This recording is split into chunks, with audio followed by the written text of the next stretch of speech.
Oh, okay. Why don't I have you go stand by that door and we'll get you taken care of. Thank you so much. Mhm. That's the day we're all having.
Amen. Hello, Jen. All right. Hello. Hello. Okay. Um, just a couple of items for you at the top. Today we learned that last week's initial unemployment claims fell to another pre-pandemic low, down below 300,000 for the first time in almost 20 months.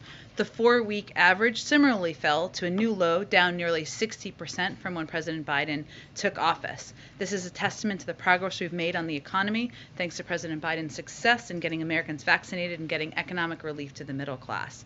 The week before the president took office, just to give you a few points of reference, jobless claims were at nearly 900,000. Now they're down to 293,000. We've created nearly 5 million jobs in 8 months. That's 600,000 new jobs every month on average, 10 times the rate we inherited. Growth is up, wages are up, and our unemployment rate is down below 5%, 18 months faster than forecasters predicted earlier this year. We know there is more work to do, as we've been talking about in here over the last several days and weeks. America is facing the same challenges on supply chains that most other developed countries are facing as well. But thanks to the work of this administration, we're leading the world in our recovery, and we're in a year of unprecedented growth. Also, just one announcement about today. That I think you saw already, but just in case. Today, during President Biden's meeting with President Kenyatta of Kenya, he announced a historic one-time donation of over 17 million doses of Johnson & Johnson vaccine to the African Union, on top of the 50 million doses we have already donated to the African Union. This donation complements the African Union's own groundbreaking regional procurement of J&J, Johnson & Johnson, via the African Vaccine Acquisition Trust. All 17 million doses of J&J are available for delivery immediately and will be delivered to the African Union in the coming weeks. Two other just scheduling notes, and one scheduling note, one preview for tomorrow. President Biden, I think you may have seen this, but just in case, is honored to be speaking this Saturday at the 40th Annual National Police Officers Memorial Service, which recognizes the 491 members of law enforcement who lost their lives in the line of duty in 2019 and 2020. It's particularly poignant that this memorial is being held at the U.S. Capitol, where 9 months ago we saw the incredible bravery of the members of the U.S. Capitol Police, the Metropolitan Police Department, and other law enforcement agencies who helped protect the Constitution and what the president called the citadel of our democracy on one of the darkest days in our modern history. We also recognize the important role law enforcement has played on the front lines of the pandemic and the fight against the spike in gun crime over the last year and a half. The president has delivered additional money, as you know, through the rescue plan to support law enforcement agencies that have been hit hard during this period, and has long been an advocate of additional resources to bolster effective, accountable community policing. Also wanted to just note, as you know, tomorrow the president is headed to Connecticut. He will visit a childcare center in Hartford, where he will deliver remarks highlighting the need for investments in childcare and preschool that provide a lifetime of benefits for children, help parents work, and support equitable economic growth. The United States currently ranks 35th out of 37 countries tracked by the OECD in public investment in children from birth to 5 as a percentage of GDP. And only about half of 3 and 4-year-olds in the United States are enrolled in early childhood education, compared to more than 90% of children in advanced countries like Germany, France, the United Kingdom, and even Latvia. Shouldn't say even Latvia. Latvia as well. The average annual cost of a child care center for a toddler in Hartford is $16,000, and a typical 4-person household in the state would need to spend more than 26% of their income for child care for 2 young children each year. The president's Build Back Better agenda would ensure parents earning up to 150% of the state's median income pay no more than 7% of their income on child care, and the lowest income families will receive child care for free. After visiting the Child Center, he will join former Senator Chris Dodd, a longtime friend, members of the Connecticut congressional delegation, Governor Ned Lamont, the president of UConn, and students, faculty, and staff to mark the dedication of the Dodd Center for Human Rights at the University of Connecticut. Sorry, a few things at the top. Go ahead, Josh. No worries. Thanks, Jen. 2 things. John Kerry told AP that it hurts his efforts to get global agreements on climate change without a deal at home. Can President Biden be a credible messenger on the international stage in 2 weeks without a clear path for his agenda here? Absolutely, and here's why. What the president has clearly done is prioritize climate and investment in climate, pushing for climate legislation, taking executive actions on climate in order to take real action here at home domestically, something that we need to do, that we were on pause for the last 4 years over, and also to send a message to the world that this is a top priority for him and something he takes very seriously. The world watches closely, of course. They know that we're working through our legislative agenda, that we're trying to get these things across the finish line, and I think that indicates the president's clear commitment and will enable him to have a strong seat at the table, regain the United States seat at the table. And then Senate Majority Leader Chuck Schumer said he plans for a vote next week to try and advance the voting rights bill. Given that vote's coming up, what additional steps does the president plan to take on voting rights? And should the vote fail, what efforts is this administration willing to make? Well, Josh, the ensuring that voting rights legislation becomes law remains a top priority to the president. We absolutely have to do it. We must do it. It's not an option not to do it. The president, of course, has talked with members of Congress about his commitment to this. He's asked the vice president, actually agreed with the vice president on her asking that she should run point and lead the effort to get voting rights, make voting rights a reality across the country. You've seen her take a number of actions on this front. So expect the president will continue to be engaged over the course of the coming days, and he will continue to advocate for the need to get this done to protect our democracy and protect people's fundamental rights. Go ahead. Jen, you've got about 10,000 John Deere workers on strike, a number of other strikes going on. How concerned are you about the impact this might have on the economy or the supply chain, and do you have any plans to intervene? We, of course, are not going to speak to any individual ongoing potential individual labor actions, as you know, as a standard. But I will note that the president and the vice president often say, and that this is the most pro-union administration in history, and they will continue to govern and lead with that in mind. And they both feel that strongly supporting unions, the ability of workers to organize if they so choose, collective bargaining, and the right to strike, which is one part of collective bargaining, are fundamental rights. It's also the responsibility of management and the union to bargain with each other and resolve their differences. That's a part of why unions are around and the role they play. We also know that in healthy economies, employees must compete for workers, and we're seeing that. And as unemployment drops, our economy is shifting to a labor market where workers have more bargaining power. Ultimately, that's a good thing for workers to have more bargaining power and be able to choose more. That means workers can push for higher wages and more dignity and respect in the workplace. So this has long been a fundamental value for the president, something he'll continue to support broadly across the country. Secondly, how much longer are you willing to wait for the budget talks to reach some sort of conclusion? Is there a sense of impatience here?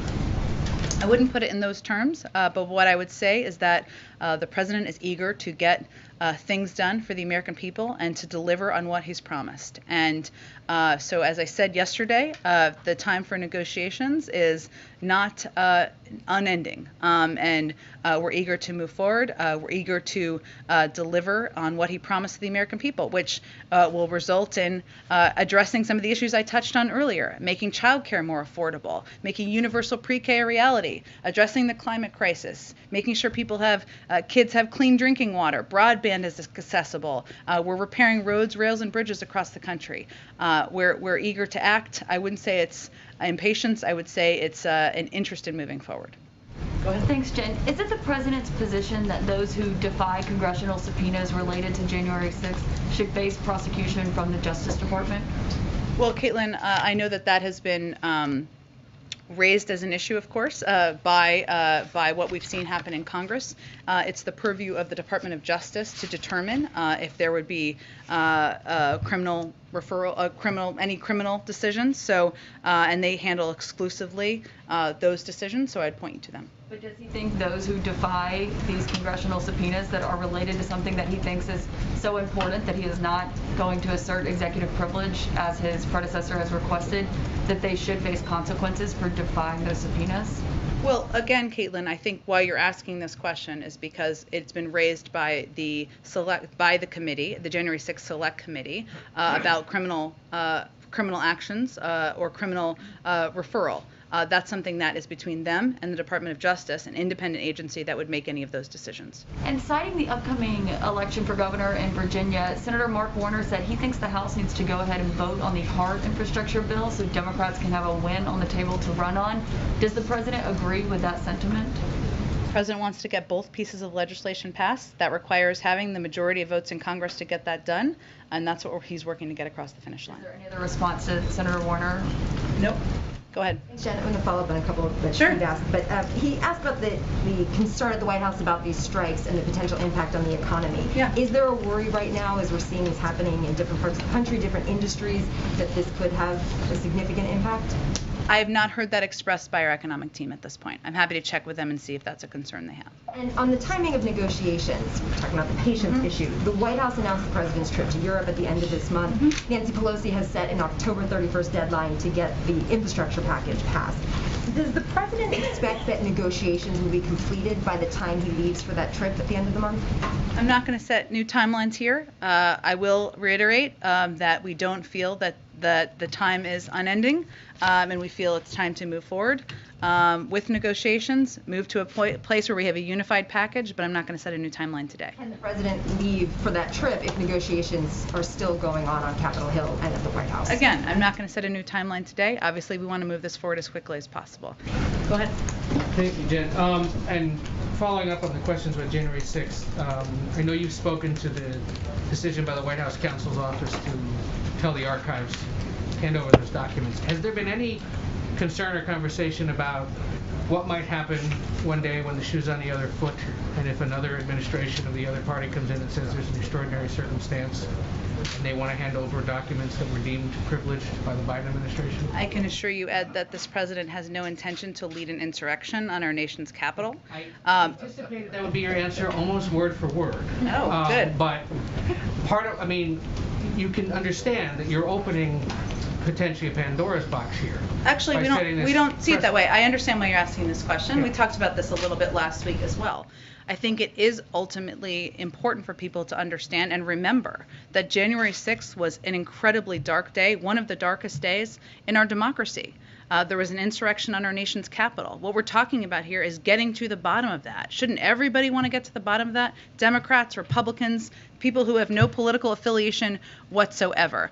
I will reiterate that we're going to assess and review, as is standard in the process, the documents and any efforts to exert executive privilege on a case-by-case basis. And we'll provide you updates on those as those processes proceed. And we will continue, as it relates to executive privilege for other issues, to evaluate that on a case-by-case basis, as every White House has in the past. But I think if you look back at past presidents, Democratic and Republican, there isn't really a precedent for what we're we're talking about with this select committee and what they're trying to get to the bottom of. And the uniqueness of that, I think, is important context. On the issue of negotiating with Congress on the president's agenda, the negotiating timetable isn't open-ended.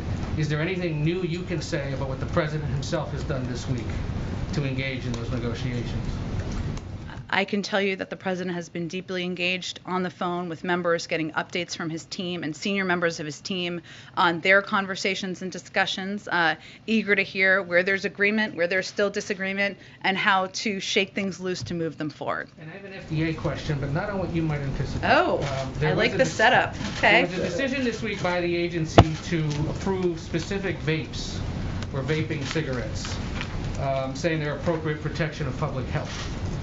What does the president make of that decision?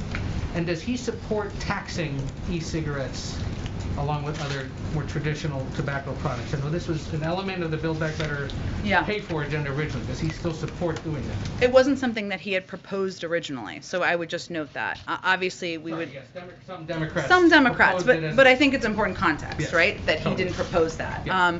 Look, the FDA, as you noted, did approve some e-cigarettes. They spoke to this, and I would certainly point you to their comments. The president supports the independent review and process of the FDA. Beyond that, I'm not aware of any proposal for taxing cigarettes coming from here. Go ahead. Thank you, Jen. White House Chief of Staff Ron Klain retweeted a message yesterday, not once but twice, that inflation and supply chain issues are high-class issues.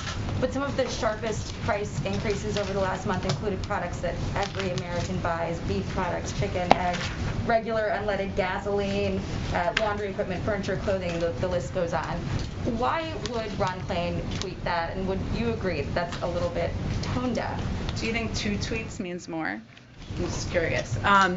So just for context, what Ron Klain retweeted was a tweet from the former chairman of Economic Advisors, Jason Furman, where he said, for full context, which I think is important, most of the economic problems we're facing, inflation, supply chains, are high-class problems. What he went on to say is, we wouldn't have had them if unemployment rate was still 10%. We would instead have had a much worse problem. So I think the point here is, well, there are some critics who are saying, what some of these critics are saying is, we don't know if they're saying that what they thought was great was when the unemployment rate was double what it is today, or when people were locked in their homes and therefore gas prices were lower. We're at this point because the unemployment rate has come down and been cut in half, because people are buying more goods, because people are traveling, and because demand is up, and because the economy is turning back on. So Jason Furman, of course, is more than capable of speaking or tweeting for himself, obviously, and providing any additional context. But what the point is here is that we are at this point because we've made progress in the economy. And what would be worse, in our view, is if the unemployment rate was at 10%, people were out of work, hundreds of thousands of people were still dying of COVID, and people weren't able to lose their homes. So that's the full context. And that's a much more eloquent way of putting it than the high-class comment in that tweet. It's not the first time that Ron Klain's Twitter has drawn some sharp criticism. Is that something that the White House is addressing at all, given this pushback, this criticism? Are we addressing the Chief of Staff's Twitter habits? Yes. It is not a top priority, I would tell you, at this point in time. The Chief of Staff is out there speaking on his own accord to members of Congress, to the media frequently, as any Chief of Staff does. And I think it's important also for anyone here to be able to tout points that they find interesting. And that's the purpose of public speech. And then on the supply chain remedies that we were going through yesterday, there's been obviously some action from the White House in brokering these agreements, but the private sector is calling for more federal action on things like expanding commercial driver licenses, easing some restrictions. What is the hesitation? Why hasn't this happened yet? And is there any concern that if some of these actions aren't taken right now, at a certain point it'll become too late and this problem will just bottleneck further? They actually have been happening. So the Department of Transportation has been supporting state DMVs for months and months as they return to or even exceed pre-pandemic commercial driver's license issuance rates, which will allow more people to have commercial driver's license so that they can drive trucks and more trucks that can move goods across the country. And so in 2021, an average of 50,000 commercial driver's licenses and learner's permits were issued each month, which is 14% higher than the 2019 monthly average and 60% higher than the 2020 monthly average. The other thing that the Department of Transportation has been doing is expanding hours of service exemptions for truck drivers during the pandemic to support the flow of emergency goods and assistance for some supply chains. So that's another step. We also, and so the point is, we've been working on these pieces. They've been in process, and what we announced yesterday was essentially an agreement between the labor unions who are going to fill the hours, right, at these ports, an important bottleneck piece, as well as the suppliers who will be using the expanded hours, and the ports themselves, which will help move this forward quickly and help reduce some of the delays. Go ahead. Has the president made a decision on the FDA commissioner? Not yet. With the time constraints for an acting commissioner to serve, is the president committed to beat that time constraint to allow Dr. Woodcock to remain if there's a nominee?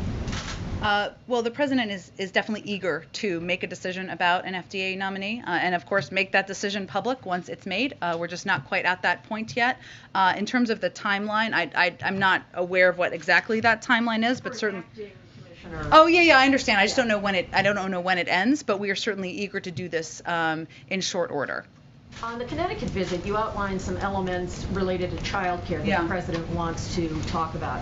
So can we then assume those are red lines for the president, that those kinds of programs and ideas must be included in the package?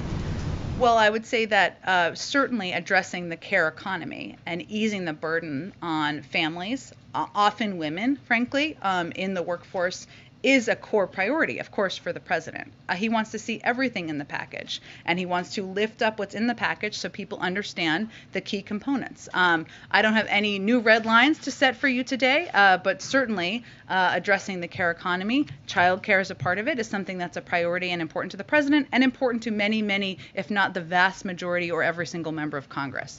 Go ahead. Back to the issue of supply chain. Yeah. In addition to announcing the deal yesterday between the Longshoremen's Union and the Port of Los Angeles, the president also called on the private sector and elements in it to essentially boost their throughput. Yeah. That requires, or could require, many workers who are already stressed out and overworked to work longer hours. How do you thread that? Where, we see it across the economy. Workers are increasingly resigning from their jobs. They're burnt out.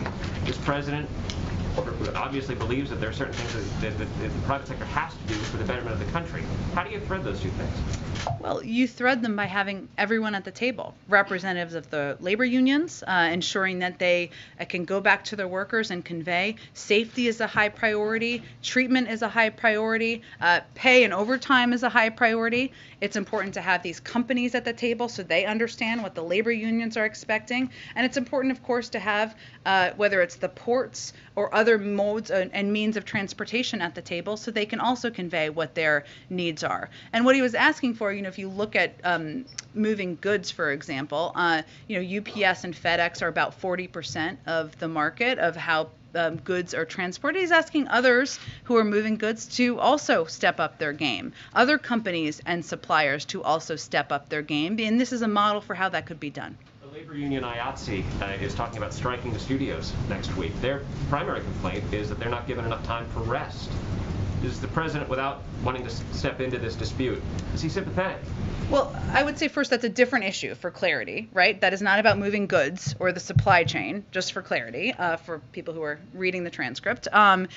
Of course, the president is of course, I'm not going to have a comment on any individual labor dispute, just to reiterate, but the president believes in collective bargaining rights, believes in workers' rights, believes that's the role that labor unions and why they are so important to our country. So that's something that is, of course, between the labor unions and the companies and organizations where these workers are serving, but he thinks that's a healthy part of what happens in our workforce and in our economy. Go ahead. Thanks. On the reconciliation bill and climate, yep. Back to that AP interview with John Kerry, he said that if Congress doesn't pass the reconciliation bill, it'll be devastating. He said, like, President Trump pulling out of the Paris Agreement again. So does that mean that the administration doesn't think it can reach the carbon cuts that it's already promised ahead of the climate summit, that 50 to 52% reduction without reconciliation? Well, first of all, none of our objectives or the president's climate agenda begins or ends on November 1st and 2nd or the week after. This is an incredibly important meeting. It's a pivotal moment at the start of a decisive decade of action to tackle the climate crisis. And this is obviously a pivotal period that former Secretary Kerry, our climate envoy, is playing a central role in. And we know that the window for limiting warming to 1.5 degrees Celsius is narrowing. Many countries, including the United States, have put forward ambitious commitments in line with the Paris goal. And of course, we are going to continue to press until the very last moment more countries to do exactly the same. That work is ongoing. But I think it's not a reflection of anything other than this pivotal period where 2 weeks before the president goes, 2 weeks, I think, if I'm doing my math correctly, before the president goes to COP26. It is always an important meeting and an important gathering. It's an opportunity for global leaders to talk about the climate crisis and the responsibility of countries like the United States and other big global emitters. But no, I don't think it's whether our agenda is passed or not is not going to be the defining factor. Go ahead. There were two analyses that suggest that the 2020 census may have undercounted some populations, specifically African Americans. Is the White House aware of this? Are they investigating? Are you looking at, analyzing whether that happened? I have not looked into this myself, so let me talk to our team and see if we have something more concrete to give to you.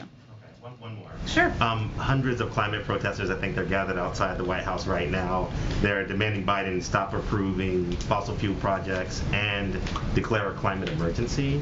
I wonder if those are actions that the administration is considering or listening to their demands. Of course, we're listening to advocates and people who have been elevating the issue of climate for decades. They have important voices, and they've put climate on the front of the agenda when it wasn't 10 years and 20 years ago.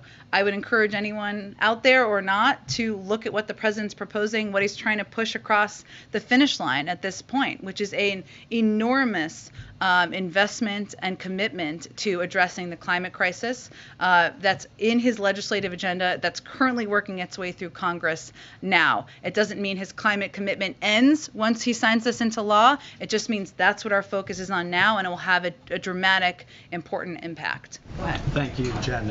Last month, the president signed an executive order signaling that the United States was prepared to issue sanctions against various entities in Ethiopia.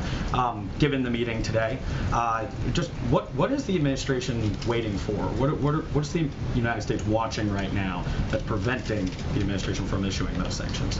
I don't have an update on if and when, and I know that's kind of what you're asking. We often sign executive order, or the president may sign an executive orders to prepare for and have the ability to sign into law sanctions quickly, because the executive order would have already been signed. As we've talked about in the past, obviously what's happening in Ethiopia, it's an atrocity. It's horrific. It's something that, frankly, I'm happy you're asking about, because there hasn't been probably enough attention here in the United States to what's happening. But I don't have an update. It's often an interagency process, and I don't have an update on when a determination will be made. Given Kenya currently has the leadership position in the UN Security Council, were there any kind of tangible plans that came out of today's meeting to try and not only address the atrocities that you just mentioned, but also the fact that UN aid workers are also now being expelled from Ethiopia as well? Yeah, I have not had a chance to talk to our national security team before coming out here about what happened in the meeting. Obviously, Ethiopia was on the agenda, as was counterterrorism, as was Somalia, I'm sure, as was of course, vaccines, as we talked about. I'm sure we'll have a readout of that, and we can see if there's more to lay down for you. Go ahead. Thanks, Jen. President Biden talked earlier about how vaccine requirements have been helpful. I just wanted to ask if there's any more serious consideration of requiring vaccinations for domestic flights ahead of holiday season. I don't have anything to preview on that at this point in time. The Congress, just curious, when was the last time, if you can share, that President Biden spoke with Senator Sinema? I'm just not going to give you a lay down of every call. I can assure you that we've been in close touch with her from a very high staff level. Last couple days? I'm not going to give you an update of when he did individual phone calls, but we are in close touch with her. Go ahead. Thanks, Jen. Yesterday you mentioned that the Supreme Court Commission was going to release draft preliminary discussion materials today. Yeah. Wondering if there was any update on a timeline, and is that a draft report, or what did you mean by draft preliminary discussion material? It is an assessment. It is not a recommendation. That is how it was been outlined from the beginning. Given it's 4 o'clock, they have to be posting it pretty soon. So I would expect you'll see it posted soon. But since you gave me the opportunity, we talked about this a little bit yesterday, but I know there's been a little bit of confusion. What they are looking at and examining are the court's role in the constitutional system, the length of service and turnover of the justices on the court, the membership and the size of the court, and the court's selection rules and practices. These are draft preliminary discussion materials because the next step will be a public meeting of the commission on Friday, and they won't issue a final report and submit it to the president until mid-November. So that was just meant to convey that, as should be a part of the process, it will be transparent, they will be publicly available, but there's a process that will proceed, and the president won't even get the final report to review until mid-November. Go ahead. I'm curious if the White House sees the Virginia governor's race as a bellwether. We talked about a lot in here, and if the outcome is basically a progress report of the president's agenda, since McAuliffe is running on it quite a bit. Well, I have to be a little careful about how much political analysis I do from here and not traipse into that too much. Look, I think the president, of course, wants former Governor McAuliffe to be the future governor of Virginia. There is alignment on a lot of their agenda, whether it is the need to invest in rebuilding our roads, rails, and bridges, or making it easier for women to rejoin the workforce. I will say, I will leave it to other outside analysis to convey that off-year elections are often not a bellwether, but and there's a lot of history here in Virginia. But again, we're going to do everything we can to help former Governor McAuliffe, and we believe in the agenda he's representing. On COVID on travel, is there any update on the exact date where the ban on travel from Europe is going to be lifted? I think last time we heard early November. Is there an exact date that you can share? I don't have an exact date for you today. Early November remains the case, and we remain on track for that. Is early November the first 2 weeks of November, the first week of November, the first few days of November? I will let you assess what early November means. It means early in November. Go ahead. Thank you, Jen. Taliban's acting Deputy Minister of Information and Culture, Zabihullah Mujahid, told VOA that China wants to invest billions of dollars in Afghanistan. Is the administration concerned that that Afghanistan might be the next frontier for Beijing to expand its influence through its investments? Our focus is on working with the vast majority of the international community on delivering humanitarian assistance and getting it to the right people in Afghanistan to make sure they have what they need. The United States is far and away the largest provider of that assistance. We work through international organizations to deliver that, but so that is what our focus primarily is on at this point in time. And then another one on Iran. You said earlier this week that in regard to Iran nuclear talks, diplomacy is the preferred path. What is the administration's plan B should Iran continue to stall in negotiations? Well, we've been sincere and steadfast in pursuing a path of meaningful diplomacy to achieve a mutual return to compliance with the JCPOA and to address our full range of concerns with Iran. We're seeking a mutual return to compliance with the JCPOA. If Iran demands more, offers less, these negotiations will not succeed. But ultimately, that's what our focus is on, and I'm not going to get into hypotheticals beyond that. Go ahead. Thanks, Jen. 2 questions. The president mentioned today that nationwide daily COVID cases and hospitalizations are down. Mm-hmm. Does the White House have a sense of when guidance will change for vaccinated Americans to once again remove their masks indoors? We leave any guidance changes to the CDC, so I'd point you to them. Are you hopeful that that'll happen by the holidays? Again, we leave it to the CDC. We don't make predictions like that. Go ahead. Thanks, Jen. I have a couple questions. One to follow up on Eugene's about Virginia. Sure. Virginia's Senator Mark Warner said today that the president ought to tell the House that we ought to deliver this infrastructure bill. It echoes what Terry McAuliffe. Caitlin asked, I can answer it again, but Caitlin asked about it earlier. I understand that, but I want to make sure I get a clearer answer. I want to ask what you make of that, what you make of these Virginia leaders saying that the president and Democrats in D.C. just aren't doing enough. I didn't read it exactly that way. I think it was an assessment of what a legislative strategy and approach should be. What we're working on, Yamiche, is working with leaders in the House and Senate to get both of these packages moved forward, do it in short order, and deliver for the American people. I just don't have a further comment on it than that. The other question I have is about COVID. I'm wondering if you could explain to the American people why there isn't proof of vaccination or testing required in domestic flights. Is the president getting briefed on that? Is there any sort of assessment on whether that will change? We're hearing experts say that the U.S. should follow what Canada is doing, which is taking those policies to their domestic flights. Again, we're always looking at options for how we can keep more people safe in this country. I just don't have a prediction of additional options at this point in time. Could I ask you one last one? I know you said that he hasn't made a decision on the FDA commissioner, but I guess I'll maybe try to. We already have Senator Bernie Sanders, who is saying that he has some issues with Robert Califf, who is someone who Politico is reporting the president's eyeing. Is the president at all concerned that there are at least already senators who are worried about pharmaceutical ties and ties to drug makers? With this person that could possibly be the FDA commissioner? Well, given there hasn't been a decision made at this point in time, I'm not going to speak to a hypothetical maybe nomination and people's hypothetical reactions to the hypothetical nomination. But I will tell you that the president's views and his policy positions are pretty clear as it relates to prescription drugs, the cost of prescription drugs, the unacceptably high cost of prescription drugs. That's why he has continued to push for it in his Build Back Better agenda, and he will continue to do regardless of who is serving in any particular role in his administration. Gerrymandering, Jen, on the issue of gerrymandering, gerrymandering is closely linked to voting rights, and you're seeing Democrats in this nation having their districts redrawn, and they're affected, and they cannot fall upon or use the Voting Rights Act right now because it's gutted, the pre-clearance issue. What is the White House doing as it relates to this in the lead up to this vote at the Senate next week? Lead up to the voting rights vote next week? Yes. I think somebody asked this before. They asked about voting rights, but I'm talking about the gerrymandering piece that goes with voting rights. What are we doing about gerrymandering, or what are we doing about the voting rights? Are you leaning in? Is that part of the conversations the White House is having with senators as it relates to voting rights? Because it all goes hand in hand, and it creates. I just wanted to make sure I understood what your question was, April. Look, the president continues to believe that voting rights is fundamental to people's rights in this country.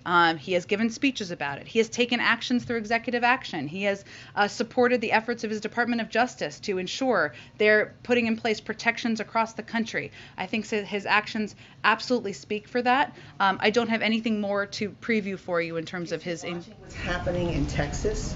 Of course he is. Of course he is. And of course we're extremely engaged through a range of senior officials and having conversations with Congress, with activists, with advocates, with people who are passionately, who share the passion of this White House in addressing these issues and making sure we're protecting people's fundamental rights. So how far is he willing to go? Jen, last Friday when the president signed the Havana Act, he said that he was determined to get to the bottom of who is responsible for these incidents. What is your message for those who are responsible? Well, first, just so people understand, there's an assessment that's being done by our intelligence community, understanding fully that everybody wants that assessment to be completed. We want it to be thorough and for people to have confidence in it once it's completed. Our message to the, I'm not sure what your question is. Sorry. The administration has said that the victims of these anomalous health incidents, AHIs, need to be believed. And in the statement that the president put out on Friday, he said he wanted to get to the bottom of, quote, who is responsible. Absolutely, which is what we've been doing and working on in the intelligence community. Right, so on the assumption there is a who, which is what the president said, is there a determination for there to be consequences? Why don't we wait until there's an assessment made, and then we can have a further discussion about what the consequences will be. Go ahead. Thank you. Thank you. Go ahead, Nadia. Go ahead. Thank you.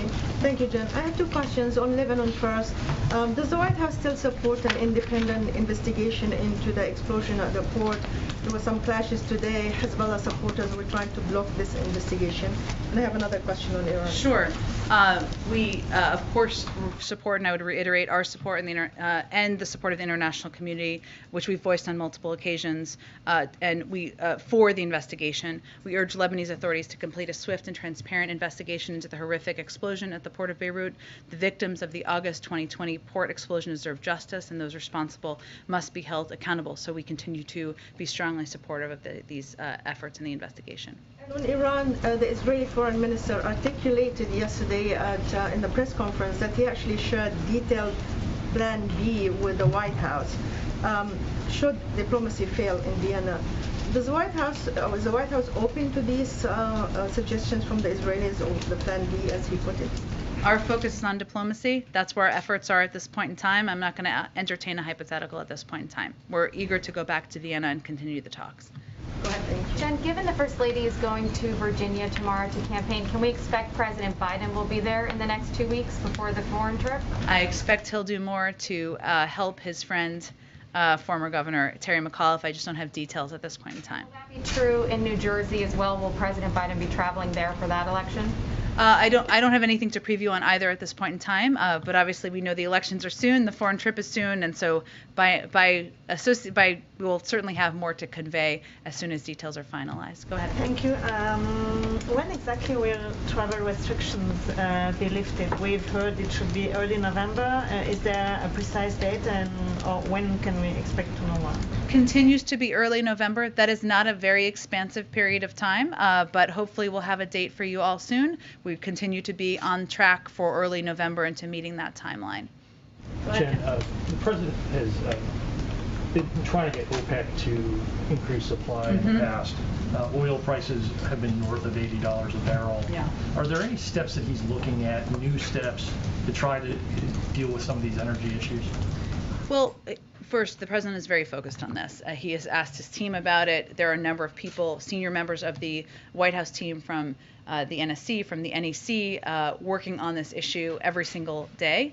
I would say that part is a supply issue, which is why you asked me about OPEC. It's something we continue to press them on.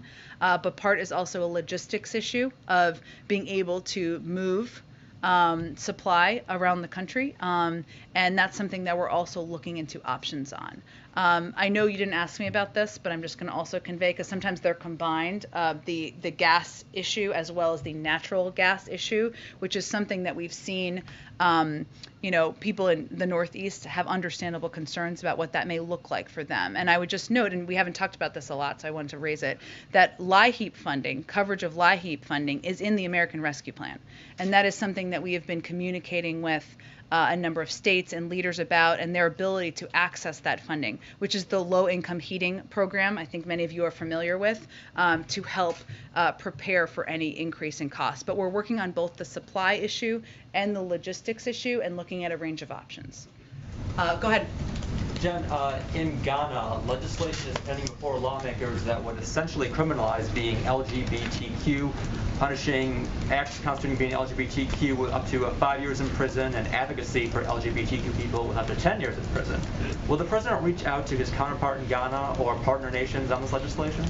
Well, first I would say that the president believes that LGBTQI rights are not only human rights here in the United States, but they are around the world, and they are part of human rights that we should continue to raise and will continue to raise in our diplomatic engagements. I would expect that the State Department would be the first point of contact, so I would point you to them. I can also check with them and see what their conversations have been like. Go ahead, John. It was John's birthday yesterday, so you know, a special place for birthdays. Special place in my heart for birthdays. Go ahead. Thank you very much, Jen. He's 29 plus. In case anyone's not sure, he's 29 and a half. Happy 29 and a half. Well, thank you. 2 questions, please. First, so much has been in the news lately about Taiwan and the flights from China and the statements from President Xi essentially underscoring what his predecessors have said, that Taiwan will be part of the motherland. Will the U.S. live up to the commitment of the Taiwan Relations Act of 1978 and send in U.S. forces if Taiwan is ever attacked? Well, the U.S. commitment to Taiwan is rock solid and contributes to the maintenance of peace and stability across the Taiwan Strait and within the region. This is why we will continue to assist Taiwan in maintaining a sufficient self-defense capability. Our approach and our U.S. defense relationship, as you referenced, is guided by the Taiwan Relations Act, and we will uphold our commitment under the Act. We will continue to support Taiwan's self-defense, and we will continue to oppose any unilateral changes to the status quo. Our support for and defense relationship with Taiwan remains aligned against the current threat posed by the People's Republic of China. I'm not in a position to comment on specific operations, engagements, or training, but I would like to highlight that our support for and defense relationship for Taiwan remains aligned. My other question is strictly a political question. Going back to his days as senator and vice president, the president has worked sedulously as a party leader and Democratic. Sedulously. Ed O'Keefe is very impressed with that word, as am I. Is he following the race for governor of Texas, and has he called Matthew McConaughey and urged him to run for governor? I can confirm there has been no calls to Matthew McConaughey from this office that I am aware of or tracking. Of course, the president sees his role as governing the country, leading the country, unifying the country. He is also the leader of the Democratic Party. He's been involved in politics for quite some time. Some might say he's a pretty good retail politician, so I can assure you he is following everything happening out there quite closely. All right. All right. Thanks, everyone. All right. He will. How soon, do we know? Don't have an update for you, but will soon. But before the end of the year? I promise you, Kelly asks about this all the time. She's keeping us on our toes. Thank you.